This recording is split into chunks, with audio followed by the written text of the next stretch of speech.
Hello, happy Friday, everyone. We're here to talk about a difficult topic, but also one that's very common and to get some good information and resources out there, elder abuse and scams. And since we are in the month of December, it's a very timely topic because as more people do online shopping, online banking, online everything, there's just an increase in the amount of scams and opportunities for scammers to take advantage of that increase in shopping and activity. So, but this is information that's evergreen.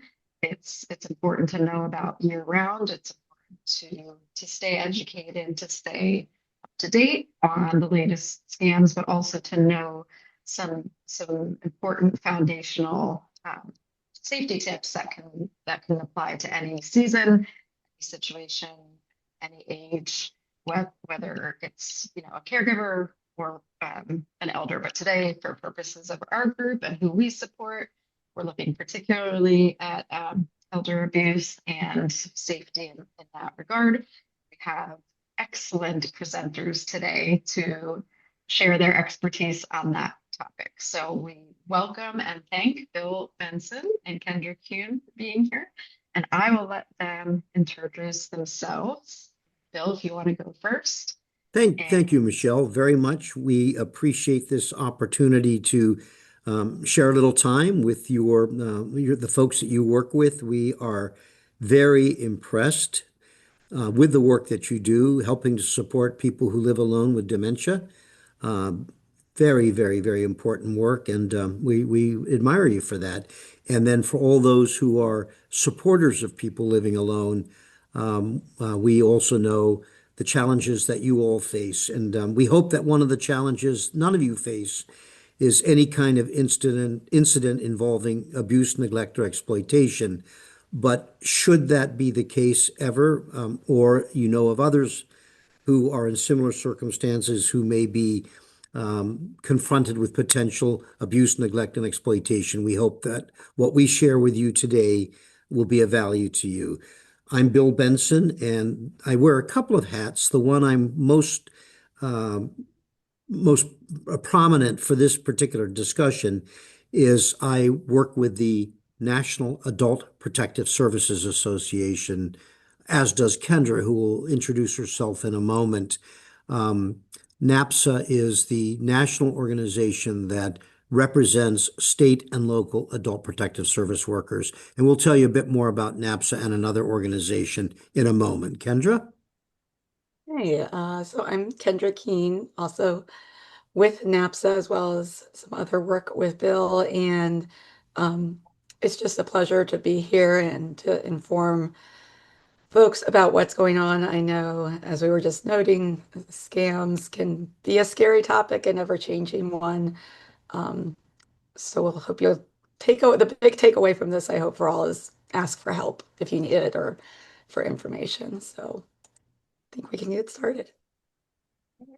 apologies for getting the pronunciation of your last name wrong, That's Kendra. okay. And I just wanted to add too, as you're getting your slides up, if it's okay to share a personal anecdote, just again to reinforce that these um, safety tips are important and applicable to all ages. Where I did not lose any money, but was very close to losing money to a scammer that targeted self-published authors. So you really just never know. And with the introduction of a lot more AI generated content, they had taken some content from my Amazon page, my Amazon author page, and put it in the email, and it was pretty convincing. So again, just to stress the importance of this topic, that it's not just um, elders who are vulnerable, we all are. So that being said, I'll let you guys take it away with the slides. Okay, I'm going to go ahead and start us off. I just might mention, in light of Michelle's comment a moment ago, that my 26-year-old son was the victim of a scam that seems to target artists. My son is a budding young artist, was trying to make a living as an artist, and he was targeted with a very sophisticated, not sophisticated, but clever is a better word, clever scam that he did fall victim to. And essentially, he didn't have much by way of life savings, but what little he had, he lost.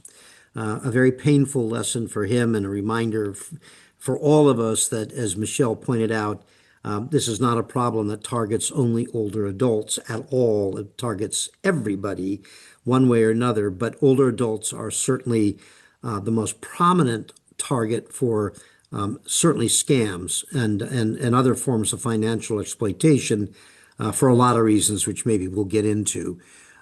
We are here on behalf of two organizations. Both of us have mentioned that we work with the National Adult Protective Services Association, for whom we do most of their policy related work. That means we work on legislation, we try to get funding for adult protective services, things that bring us into contact with the U.S. Congress, as well as the executive branch of government. The other hat we wear that we're not going to spend much time on today in this conversation, but we both work for a not-for-profit organization. In fact, I'm the co-founder of the organization and its president, the International Association for Indigenous Aging, or IA squared, as we like to call ourselves. We do a lot of work through IA squared in a couple of areas, but one of them is elder abuse and related matters as it affects Indian tribal members and other Indians and Alaska Natives who live not on tribal lands but live everywhere in America. So that's our target audience. And as I said, we do focus a fair amount of our work on addressing elder abuse. There are many similarities in terms of our American Indian Alaska Native population in terms of the kinds of abuse they experience, but there are differences as well. And again, we won't spend much time here with that. Kendra will now take it from there, and then we'll just going to flip back and forth. Yeah. So we just wanted to start with some statistics that I'm sure most of you are already aware of, is that our nation is aging, and by 2030, we'll have 18% of the nation's population will be older than 65 and will actually outpace the number of children in a few years. Um, Unfortunately, that means there are more targets for elder abuse, and studies have found that about 10% of older adults are abused. Um, and caregivers have said even 37%, much more, have said an elder in their care has experienced financial exploitation. And because of this, we're seeing reports to Bill mentioned Adult Protective Services, which is in every state, to intervene in cases of abuse, neglect, and exploitation. We'll talk about them a little later. And both because of the good thing about increasing awareness is everybody knows more about this. The side effect is, of course, we're seeing rising cases, and then just the demographics impact that.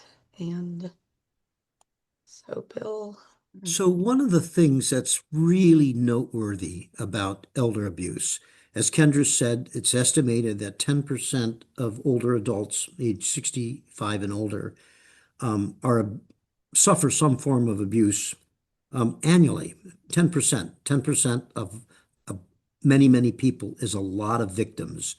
But what's most astonishing, as this image graphically shows, the proverbial tip of the iceberg image, that for the best, what we call a prevalence study, the best prevalence study that's been done to date, shows that for every one case of elder abuse that comes to the attention of a responsible entity, and by that we typically mean either a state or local adult protective services office or law enforcement. There are others who may also have a formal role to play, but generally speaking, it's going to be adult protective services and law enforcement. So for every one report of elder abuse that comes to their attention, another 23 never come to light.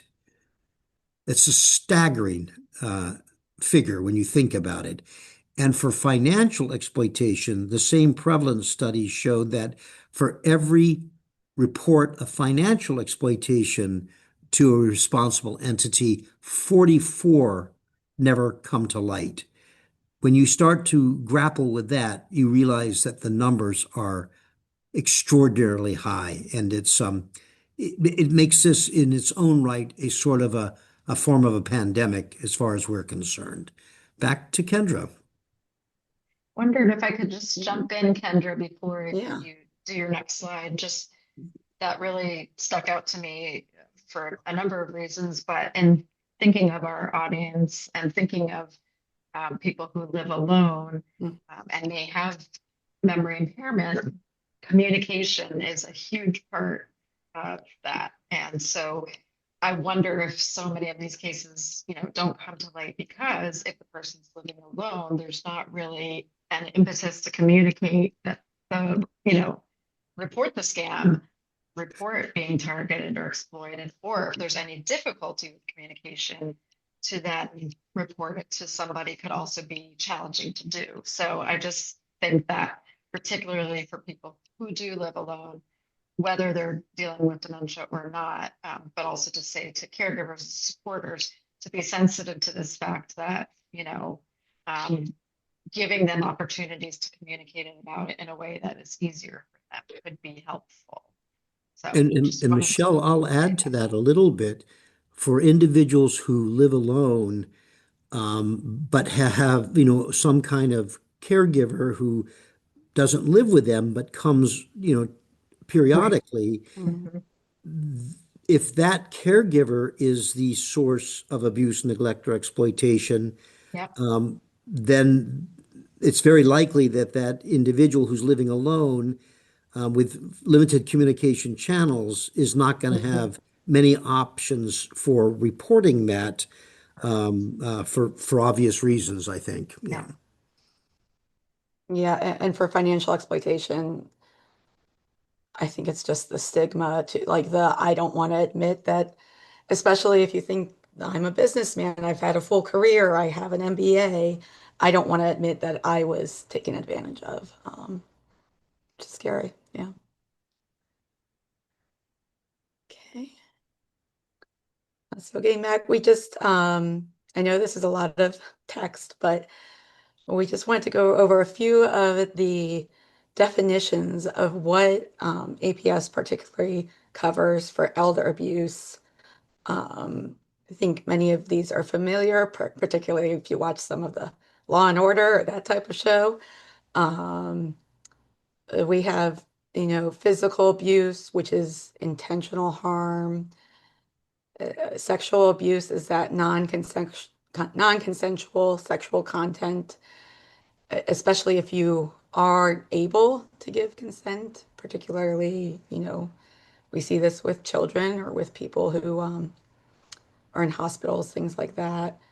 I think this is important to note is emotional and psychological abuse is abuse, causing fear, distress. Bill mentioned American Indians, we pay a lot of attention to spiritual abuse, not allowing you to be part of those rituals or, you know, if your caregiver doesn't allow you to go to mass or services that are important to you, that is abuse. Neglect is the failure of a caregiver to provide what's necessary. And I do want to point out something here too. Neglect, I don't think it's necessarily, it can be hard when you don't have the resources. And I'll acknowledge it, especially now, we have some economically challenging times. And I'd encourage, especially caregivers, to reach out for help if you're really having trouble providing some of those things that are necessary. Um, it's not entirely your fault. We talked some about financial exploitation.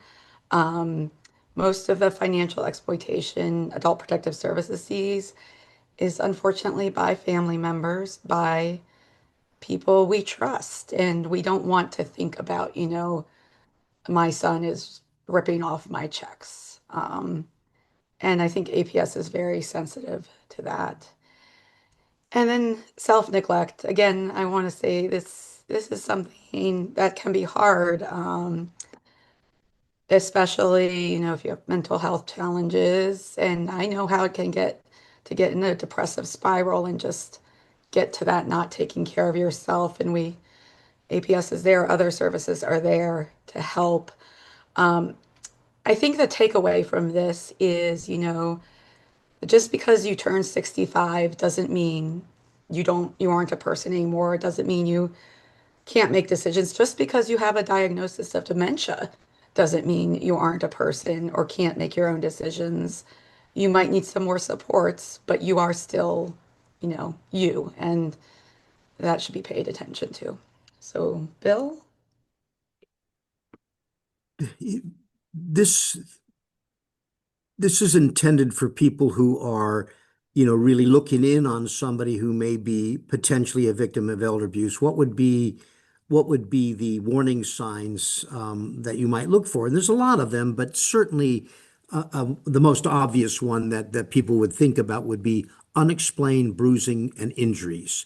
That is going to be, there may be a perfectly good explanation for why a bruise is there or, some other form of injury. But if it's unexplained, it's important to try to begin to understand what is the explanation for that. And the explanation may be valid and it may be entirely inappropriate and wrong, but getting to the explanation is vital. Changes in behavior like increased distrust, people who start withdrawing from doing their normal activities or their normal behaviors, lack of appetite. So, any of a variety of forms of changes in behavior may be signs. Certainly, it's a warning sign that something's amiss. And that something amiss might be some form of abuse, neglect, or exploitation. Lacking basic necessities when somebody, particularly who's in a caregiving where they need a caregiver and are getting support from a caregiver, a real warning sign is if the lights aren't turned on. That sounds maybe silly, but in fact, that is what happens to some people. The utilities are not paid by the person who's supposed to be paying them. Medications are not refilled, they're not available, or maybe they've been stolen. Not adequate food, not having the things that you need, like eyeglasses or wheelchairs. Those also are warning signs that something's amiss. Certainly, in the realm of financial exploitation, when credit cards or checks or other things that we consider pertinent to our financial well-being go missing, that it may just be misplaced, but that's a warning sign. And then isolation. And here we want to make the point that that's not the same as living alone for people who choose to live alone. That's a choice. But there are many, many people who don't choose to be isolated and alone, but are, and that could be a warning sign of at least neglect, if not some other form of abuse. So, and there are many other warning signs, but these are, I think the way I would characterize it is if something seems amiss, that it's time to pay attention. Something is out of the ordinary. A routine has changed. Behavior is changed. Things are missing. Those are important warning signs to look for. Kendra. Okay, so we're gonna get a little into the exploitation and scams, and I'll preface this with, unfortunately, this is an ever-changing thing. So this is, some of what we're seeing right now, and we'll have some resources at the end that you can keep up to date with whatever new comes out. I hate to say we see new things every day. So as we pointed out, we are seeing increasing cases of financial exploitation. I think this is largely because of awareness. And as I said, most frequently by family members, someone close to the older adult. And this is really expensive, as you can imagine, not just the money you lose, but the impacts on, health, your mental health, just everything really. And unfortunately, scammers target older adults because a lot of times that's where the money is, as Bill was saying in his personal example. Us young folks don't necessarily have a big nest egg, but unfortunately, they target those who may. So, some of the common scams I wanted to highlight um, are the romance scam. This is where, maybe your friend all of a sudden has a new girlfriend that they're talking to online and needs money to come visit them, things like that. To be cautious, to maybe you want to say to your friend, "Hey, do you really know this person?" Um, Tech support. If a scammer might ask for control of your computer, and unfortunately, if you're like me, you probably store a lot of your passwords automatically, which is a no-no.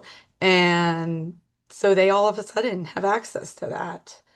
Um, I want to highlight with the grandparent and government impersonation scams.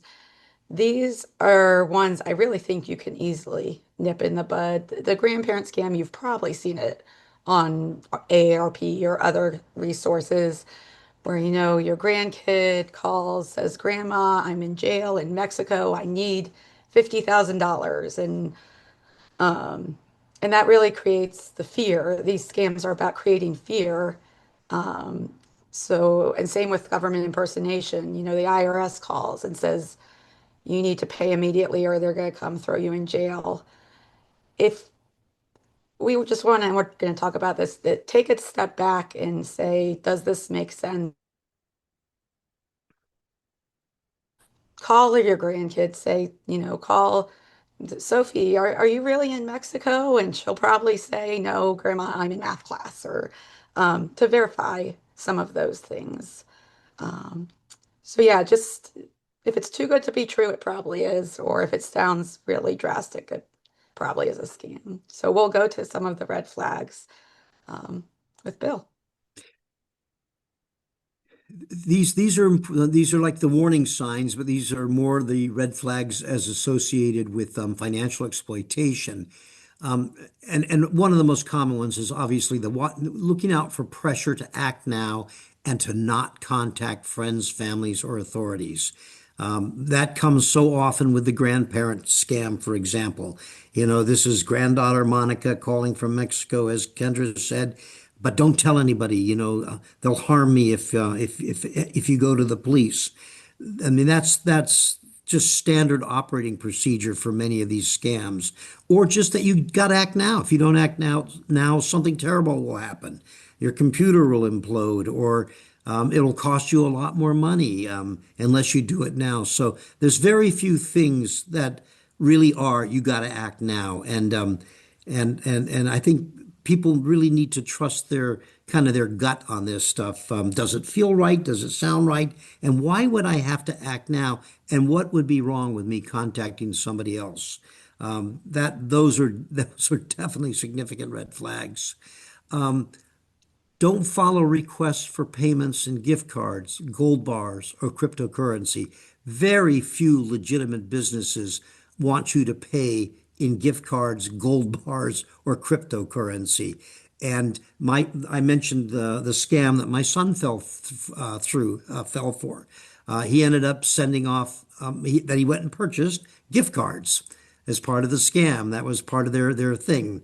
They wanted those gift cards and he sent them. A big mistake. Beware of unsolicited calls, mail, door-to-door sales. If somebody comes a knocking and you didn't invite them, beware of them. I know that even early in my life and a long time ago, I did door-to-door sales. We don't see a whole lot of that anymore like we used to. But today we've got to be much more aware of people who come to us, whether it's through the mail, through emails, or literally at our doorstep. A big one: don't click on links or call back when you get those calls or get asked to an email that says click on a link. Don't do that. There are other ways to verify whether or not that's legitimate. Just avoid doing that at all costs. And essentially, as I mentioned a moment ago, trust your gut. Take a break. Rarely is anything so imminent that it has to be dealt with right now. Rarely. It's not like a car accident or a fire in your house. Trust your gut, take a break, and check it out. And then don't hesitate to reach out to others, whether it's family, friends, supporters, or authorities of one kind or another. So, those are just a few of the red flags, but they're the most prominent ones that are just worth holding in your head and thinking back to them if you ever find yourself being pressured to fork over some cash or something else. Kendra. Yeah. So we're going to go into a little bit of you've what do you do to find help and talk a bit about adult protective services. Obviously, this is what Bill and I work with a lot at the national level. So you probably heard of child protective services. You may not have heard of adult protective services. And adult protective services is on the other end of the spectrum, working with adults with disabilities over the age of 18, and then older adults over usually 65. And it really depends by state. Sometimes it's just over the age of 65. Some you have to have a disability, but that's something we'll talk about. And they're there to carry out the civil investigation of these reports. Now, civil investigation means they're not the police. They're not going to go arrest folks. They might refer to the police, but they're there to help the victim, to help you, get services, to help see just what can support you. They're authorized under state law to receive and investigate reports, and they work a lot with, the police, medical folks, just the whole system out there. Um, but yeah, they're there for as a resource. Bill? Adult protective services, as Kendra said, they are authorized under state law, so they are one of those official entities. In fact, it's the only official entity to receive reports of abuse, neglect, and exploitation that is a system in every state. Law enforcement is also another legitimate place to take reports to, but there's not a system of law enforcement. There are, as you all know, there's local police departments and sheriff's offices and county police and state police. There's not one law enforcement system in any state anywhere. So, when you go to law enforcement, you've got to figure out which one is the most appropriate place for you to go to. But there is a system of adult protective services in every state. Now, it may be structured so that it's run by the county, by county government. Most typically, it's run by state government, but in some states like Pennsylvania, like California, it has a county based, but they are all authorized under a common state statute in their states. And APS can receive reports about, and you see the word here, maltreatment. That's a word that's come into the language fairly recently. I think of it as a fancy word for abuse, neglect, and exploitation. One word, maltreatment, meaning you're treated wrongly or inappropriately. But APS can examine all aspects of something that's reported as a form of maltreatment, a form of abuse, neglect, and exploitation. It doesn't mean necessarily that APS has jurisdiction to investigate in a detailed way every form of abuse, neglect, and exploitation.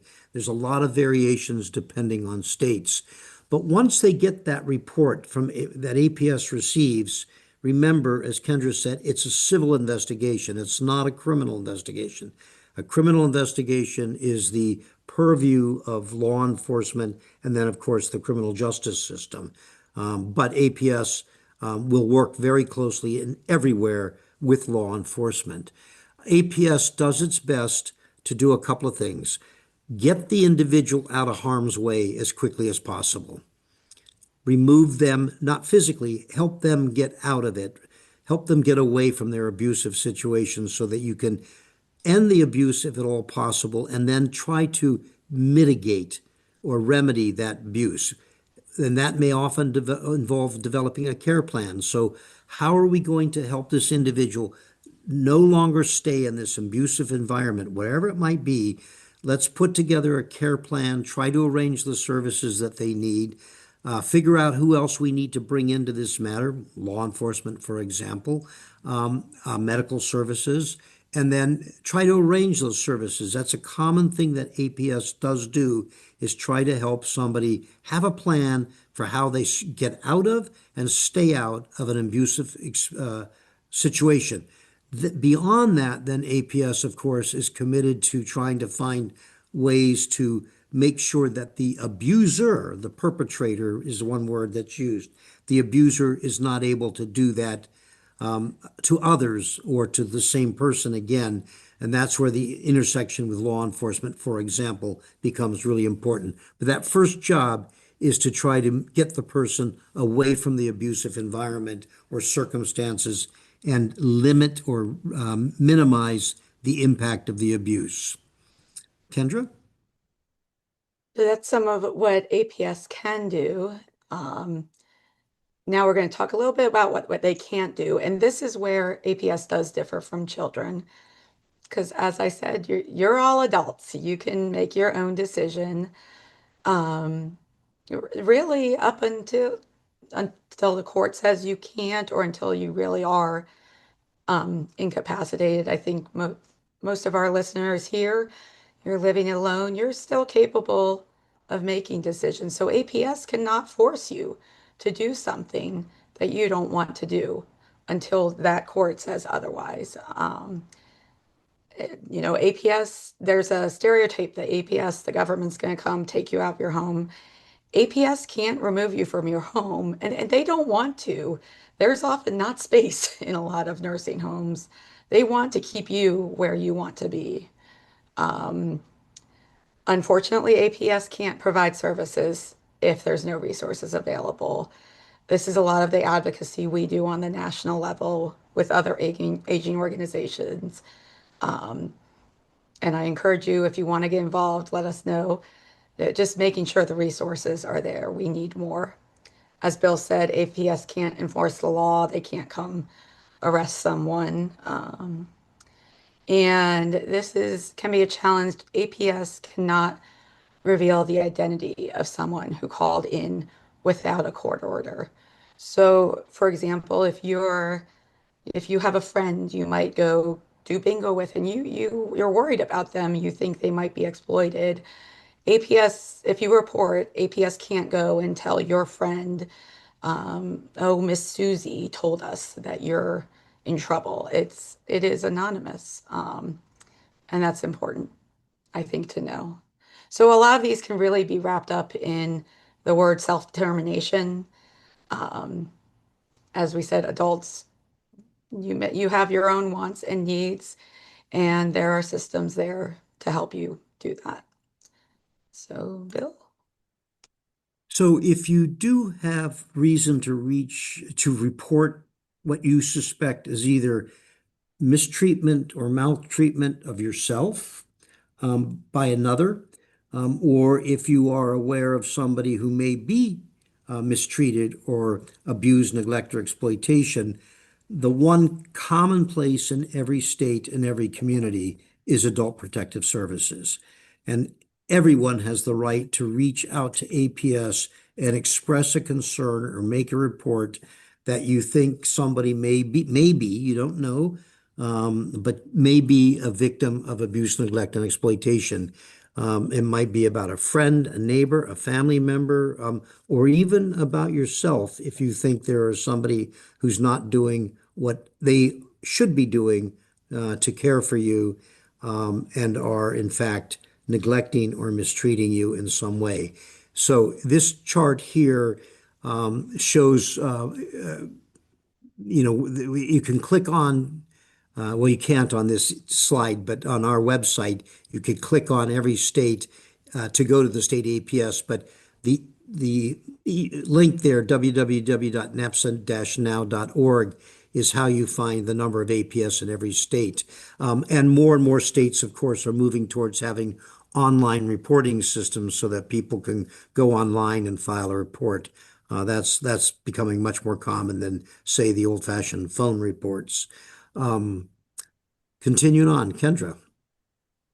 So I'll say this. Oh, go ahead. I was just going to ask a question while I had that slide up, and you don't have to go back, but is it, and this might go without saying, but just for the benefit of the group to hear the question, if somebody is concerned that a caregiver could be possibly exploiting or abusing, and then if the person themselves doesn't maybe have the capacity to speak up for themselves or think or confirm it, is it possible to call and report a caregiver that is potentially abusing? So Call if a I caregiver taking care of yourself, so or if I was Ye- a person living alone with dementia and I was not able Mhm, to report, and if perhaps I was at the point where the court designated me and able to have the capacity, mhm. um, but let's say, I have two sisters and one of them is my caregiver who's abusing me. Could the other sister, say, I'm concerned that my sister who's caring for our sister is, Oh, Oh, yes. does that yeah, make sense? I mean, yeah, again, like I said, it's probably maybe a yeah. silly question, but I just kind No, of wanted to lay out the possibility of, if you as the person living alone doesn't have the capacity to self-report. I, I think that's a great idea, a great point. We have what's called mandated reporters, which if any of you are, well, like me, a social worker or teachers, you're Mhm. probably familiar with that term, that you have to report. But as Yes. Bill said, anyone can report. So you could go, yeah, to your sister, go to, if you have a pastor you trust and Hmm. no, they can certainly report. Or so, yeah, anyone, if Yeah. you're having, or if you just want someone to help you, even if you're not having challenges with it. I know it's a scary Mhm. thing. Anyone can report. Yeah. Yeah. I was just wondering specifically about sort of calling in on behalf of the person you believe Hmm. might be Yeah. being abused and at the hands of a family member or caregiver that's close to that person, where it might be a little more of a complicated, you know, process for reporting or even identifying the abuse. Michelle, that makes me think of, I want to reiterate a point that Kendra made early in the presentation, and that is that the preponderance of abuse, neglect, and exploitation is committed by somebody who is known to the victim. Very often family members, sad to say. That's contrary to sort of a popular mythology, which is that most forms of abuse, neglect, and exploitation is perpetrated by unknown others, slimy strangers, who have evil hearts, that kind of stuff. That, in fact, it is a family matter. It's abuse is committed by people who are entrusted to provide care that we know very often, one way or the other. In the whole realm of financial exploitation, again, the majority of that is done by putting aside scams. I'm going to talk in a minute about that. Most forms of financial exploitation is done by somebody who's a trusted other. Might be somebody that handles your finances. It might be a guardian. It might be a sibling.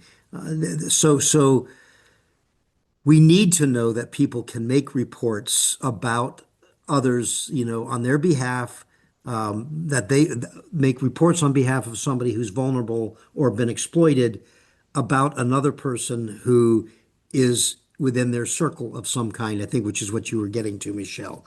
And it's really essential that people who know and care about people make those reports because very often they may be the only one who's in a position to do that. And I think that's also where I would encourage folks to call in because the intake workers really know what information is helpful. They might have questions you never even thought of. Um, And so I think that can be helpful. And anecdotally, we hear right after the holidays, there's always an increase in reports. It's a good time, yeah, to share if you have concerns, but also share some of this information with your family. Um, it can be a table topic. So these are just a few resources, and I think we're going to share a longer page. Um, there's a lot out there, a lot of resources. And when I said earlier that there are new scams every day, I really encourage folks to pay attention to like the AARP resource I have here. They have lots of up-to-date articles.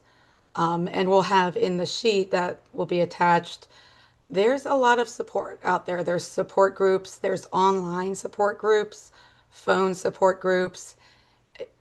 If you are a victim, you're not alone. Unfortunately, that's true. You're not alone, and there's, you know, emotional support out there. And so I, these I are just, want yeah. Mhm. I want to talk a little bit about scams, and we've not emphasized scams here, and one of the reasons is there's several reasons for that. One is that adult protective services can do very little about scams, and when I say a scam, I'm talking about the kinds of things that Kendra discussed a little while ago, the romance scams, the grandparent scams. Those are coming from unknown others, not family members, not friends. They are strangers that do it very often from not only out of your community, but out of the borders of this country, from a foreign country. Um, they're national in scope very often, international in scope. And so for a local adult protective services program and even local law enforcement, there's very little that they can do about it. And that's why it's really important that scams be reported to national authorities, federal authorities, national organizations like AARP or the Federal Trade Commission. Um, when APS handles financial abuse cases, it's rarely scam cases. In fact, some APS programs, don't have the authority even to receive a report and act on it on a scam because they can't, there's nothing for them to investigate. It's out of their hands, if you will. That sounds uh, bleak. In fact, it is bleak.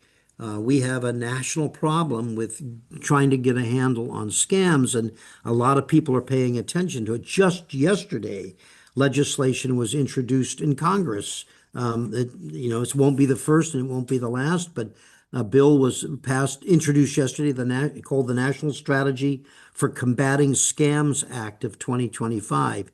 It recognizes adult protective services as a player, but far more importantly, it tries to bring together a host of federal agencies who do have authority in this area: the FBI, the Department of Justice, Homeland Security, the Federal Trade Commission, the U.S. Postal Service's Inspection Service. Scams are becoming pernicious. They're becoming almost commonplace. In fact, they are commonplace. And it's the one that we have the least tools at the moment to address at the local level. But I think there's a lot of attention being paid to it, and I'm optimistic that we are going to come up with some tools to help us minimize scams and address them. It just That's really not going to be something that APS is going to be dealing with as effectively as they would, say, somebody who's been neglected or somebody who's been physically or sexually assaulted, or they've had their money ripped off by a trusted other like a pastor or guardian.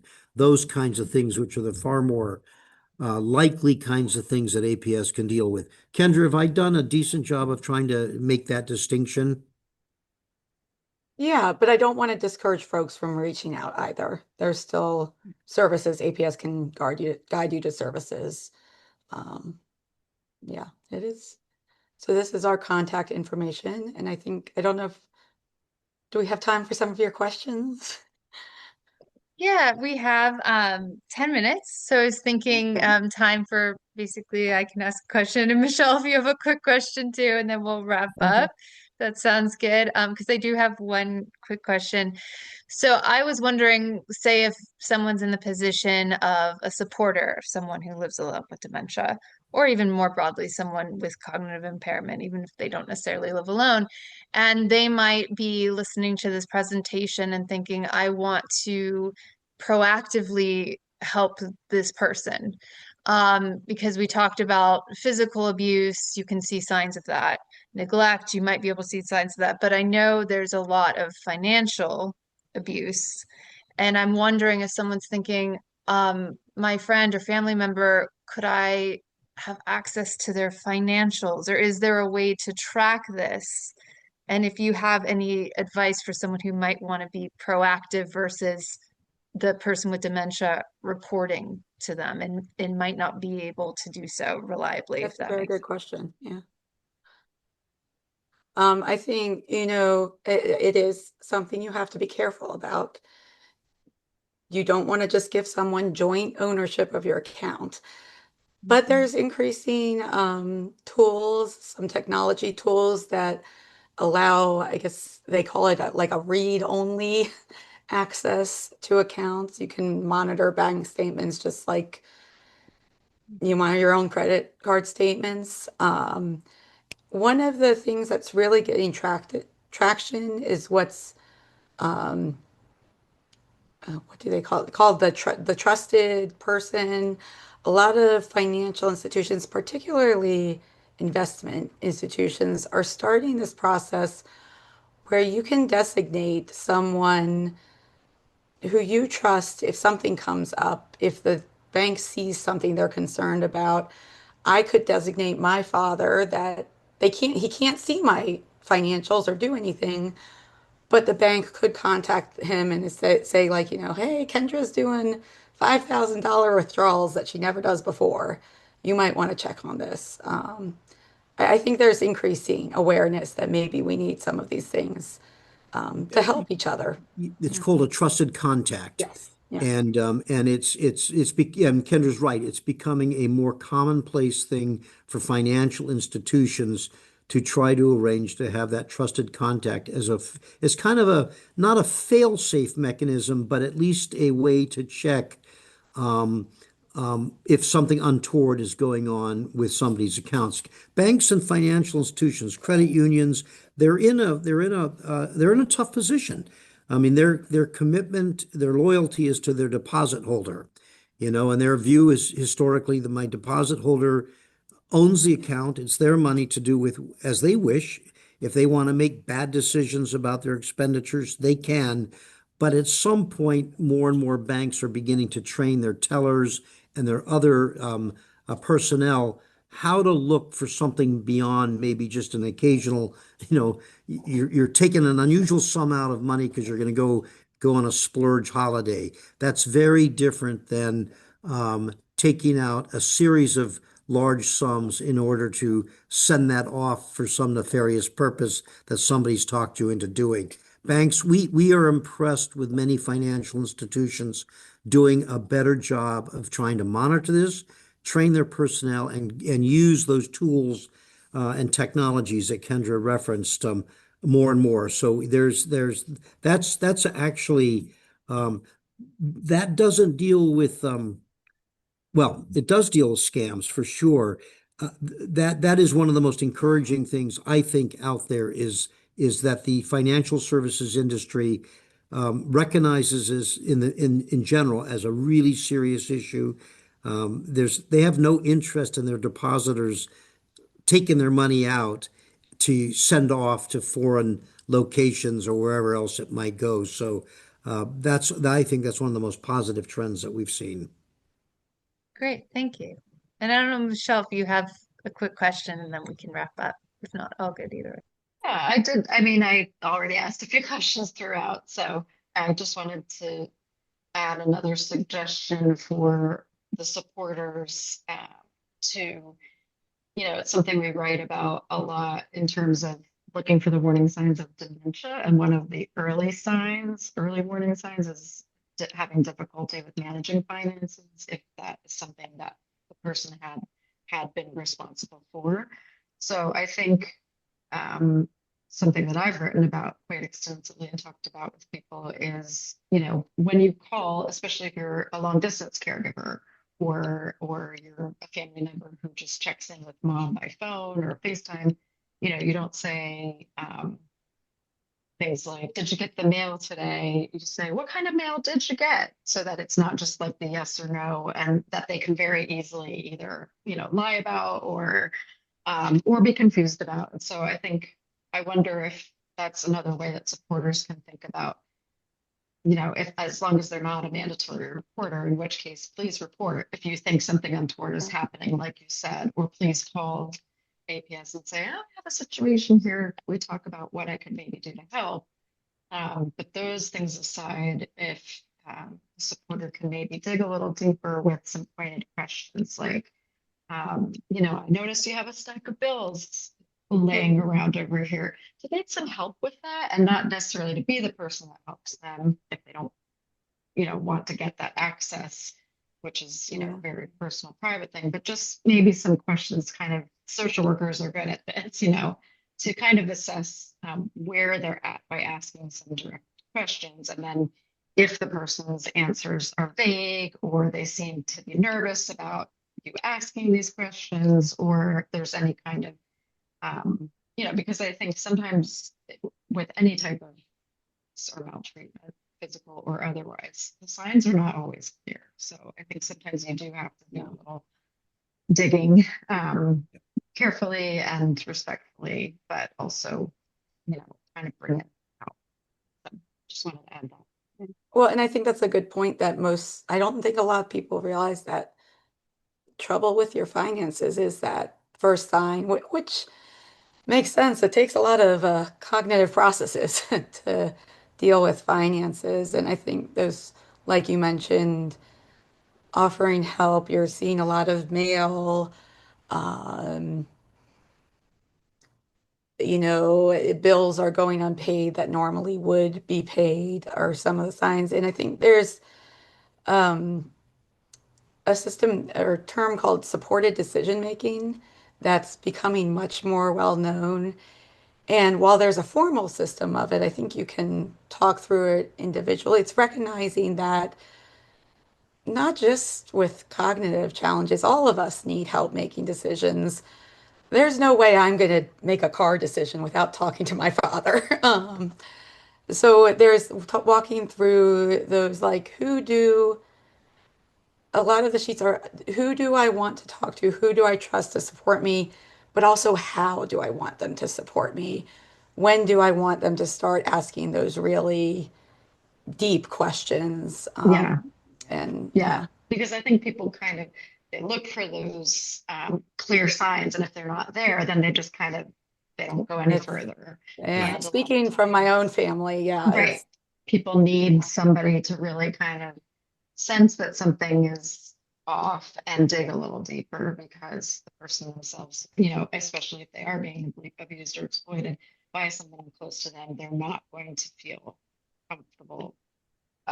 Most people who are victims are not looking to share that yeah, information because there's shame, there's fear, all the things. So I think Mhm. supporters just have to, go that extra mile and not ask in a way that feels invasive and puts them on edge. But if it does put them in, that it may be, that could be a sign that something's going on where they need some support.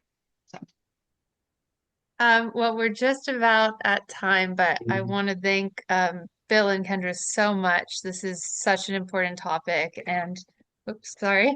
And I've learned so much. I know that our supporters group and our Living Alone and Connected group will get so much out of this.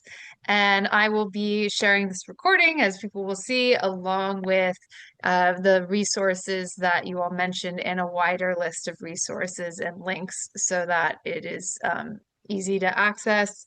And I also want to encourage anyone who's watching this talk to please share with whoever they think would benefit this because it's really informative and important. And with that, we're basically wrapped up. Bill and Kendra, if you have anything else, otherwise, I'm very grateful for your time.